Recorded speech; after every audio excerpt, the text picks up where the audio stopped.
विश्व गुरु कहते कहते मोदी ने देश को स्कैम गुरु बना दिया है। इलेक्टोरल कोई घटना की कोई पुख्ता प्रमाण नहीं है।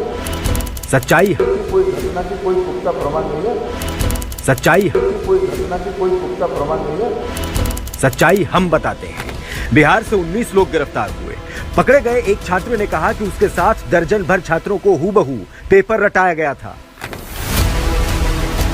बॉन्ड से दुनिया के सबसे बड़े घोटाला वीर बने मोदी ने अब नीट घोटाले से देश के भविष्य के साथ बहुत बड़ा खिलवाड़ किया है। हद तो तब हो गई जब इतने बड़े कांड के खुलासे नीट एग्जाम स्कैम आप सभी को जानकारी है। 2024 में जो नीट एग्जाम में हुआ, जिसको लेकर विद्यार्थी रोड पर उतर गया, विद्यार्थी के साथ उनके पेरेंट्स भी रोड पर नजर आ रहे हैं। लेकिन इस तरह के धरना प्रदर्शन के बाद भी क्या वाकई में सरकार को कुछ फर्क पड़ा है या फिर ये सिर्फ धरना प्रदर्शन होकर रह जाएगा? ऐसे में छात्र कितने परेशान हैं और साथ ही आपको जानकारी दे दें कि हमारे देश के जो शिक्षा मंत्री हैं धर्मेंद्र प्रधान, उन्होंने साफ तौर पर इनकार कर दिया है। उनका ये मानना है कि नीट एग्जाम स्कैम जैसी कोई चीज हुई नहीं है। वहीं दूसरी तरफ जितनी जगह एफआईआर दर्ज होके इस चीज मामले को क्लियर किया गया है कि वाकई में स्कैम हुआ है, वहीं दूसरी तरफ एनटीए को ही इसकी जिम्मेदारी दी गई है छानबीन करने के लिए। देखिए, देश में जिस तरीके से काफी सारे स्कैम हुए, हम इलेक्टोरल बॉन्ड की आपको चंदा का धंधा का बात कर ले या फिर बहुत तरीके के ऐसे स्कैम हुए हैं, और मोदी 3.0 में जिस तरीके से देश में आए दिन आपराधिक घटनाएं भी बढ़े हुए हैं,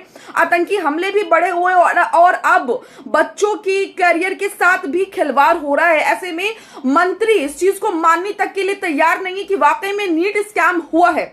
आपको इस वीडियो के साथ छोड़ा जाता है, आप इस वीडियो को देखिए और साथ ही अपनी राय हमें कमेंट बॉक्स में जरूर बताएं। विश्व गुरु कहते कहते मोदी ने देश को स्कैम गुरु बना दिया है। इलेक्टोरल बॉन्ड से दुनिया के सबसे बड़े घोटाला वीर बने मोदी ने अब नीट घोटाले से देश के भविष्य के साथ बहुत बड़ा खिलवाड़ किया है। हद तो तब हो गई जब इतने बड़े कांड के खुलासे के बाद भी मोदी का शिक्षा मंत्री देश के सामने कहता है कि पेपर लीक और गड़बड़ी के सबूत नहीं।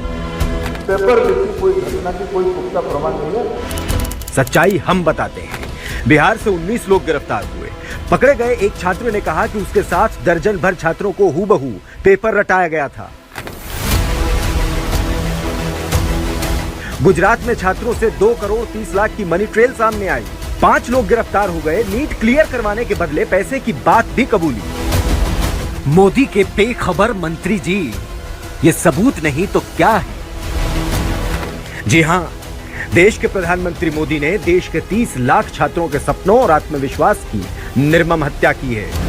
और ये सिर्फ इन 23 लाख बच्चों के भविष्य का ही नहीं, बल्कि पूरे देश के भविष्य का सवाल है कि आखिर एक चौथी पास राजा ने भारत को अनपढ़ता और घोटालों के दलदल में कैसे धकेल दिया।